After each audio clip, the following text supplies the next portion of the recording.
Hey everyone, had an unexpected surprise the last couple of days. I have an Etsy shop. Currently, I have bookmarks, the majority of which are AI generated images that I then 3D print to make a bookmark up. And I wanted to highlight those by handling them, moving them around, making videos of them. So I used my Canon R5, put it up over my shoulder so I could get a view down on it while I worked and manipulated the bookmarks. And then I decided, well, let me put it into Adobe Premiere Pro. In order to get it to work there properly, I really needed to render into out. And I just went through and did all of the bookmarks. So it's much longer than it would be if I was doing a bookmark at a time. It was much easier too. I didn't have to keep starting and stopping the camera for each individual video. But that means I have to chop it up. And what I found out was Pro was going to take hours to render the little snippets that I had in a row into an image so I could actually see it and manipulate it.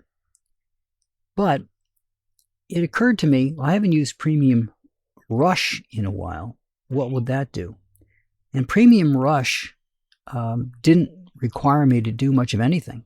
It loaded in the big files from the R5 that I shot in RAW, allowed me to see what I was working on, allowed me to play it immediately, which Pro did not allow me to do. And it made it much easier for me to break these up into pieces.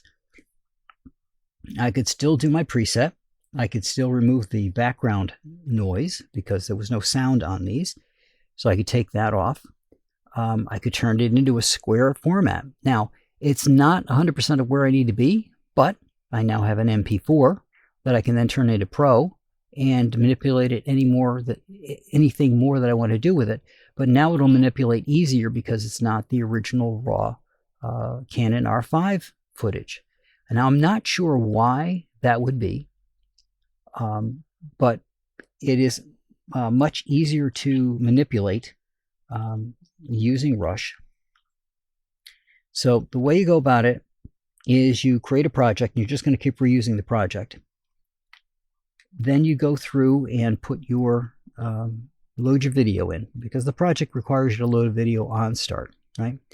So you load your video in, start it playing, use the scissors on the side to snip it where you want, delete the rest of it off, right? So if it's, you're partway through, obviously you're going to delete the beginning part, you're going to delete the part after what you want, and then export it. So you're going to do share. You're going to export that item.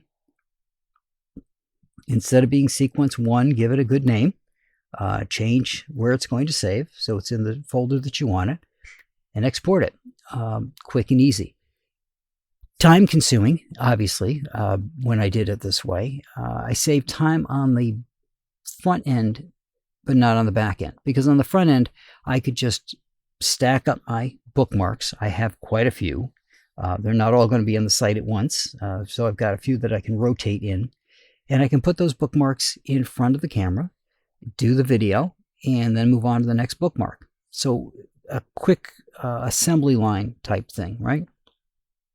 Put the bookmark down, manipulate the bookmark, move it around a little bit, take that one out, put the next one in, do the same thing, rinse and repeat. But now that I've got it as one long video file, I now have to cut it up. It also means I didn't have to grab multiple files and then try to remember which file was which item. So on the front end, it was much quicker.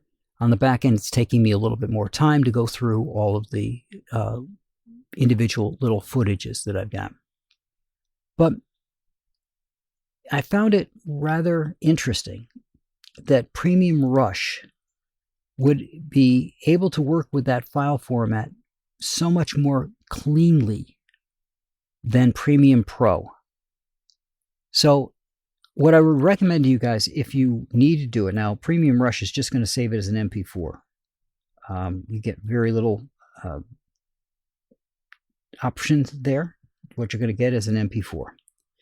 So if you've got a big footage, especially for something like this, which is not movie quality that I'm going to be putting out. It's just a simple little set of bits. Run it through that first. You could run the entire video through that if you wanted to, and then cut it up in Pro. So you can do some basic manipulations, save yourself a preset with the way you've manipulated the color and the contrast and exposure, and put that together. And then you can just send it off and do it on the other side. For each of these, I have a little audio blurb, so I have to go to Premiere Pro anyway to add that audio file in. At least that's where I want to do it, is over there. Add the audio file in and manipulate the images so that they fit the length of the audio, or vice versa, and I'm ready to go. So I just thought that was kind of an interesting thing to keep in mind. It would also be useful if you wanted to do something as simple as put out a quick little promo about something. You could throw it into Rush, which is going to grab the file, manipulate it rather quickly there, and save your final cut for the actual one that you put out, and do your little teasers or things using Rush, as opposed to taking the time to run it through Premiere Pro up front. So that's what I got for you guys this week. Look around at your tool sets. Sometimes tools that you might have discounted because Rush was made for doing stuff for social media. So I didn't think about it in this particular context until I was looking at my list of options that I had and figured I'd give it a shot. It's more lightweight. It still eats as much processor time as the Premiere Pro does, but it could manipulate the videos so much quicker for me to break them up into pieces. Well, look around at what you got. You might have a tool that you didn't think about or haven't thought about in a while that could help you do your job a little quicker and a little easier. That's what I got for you guys this week. I will talk to you all next week.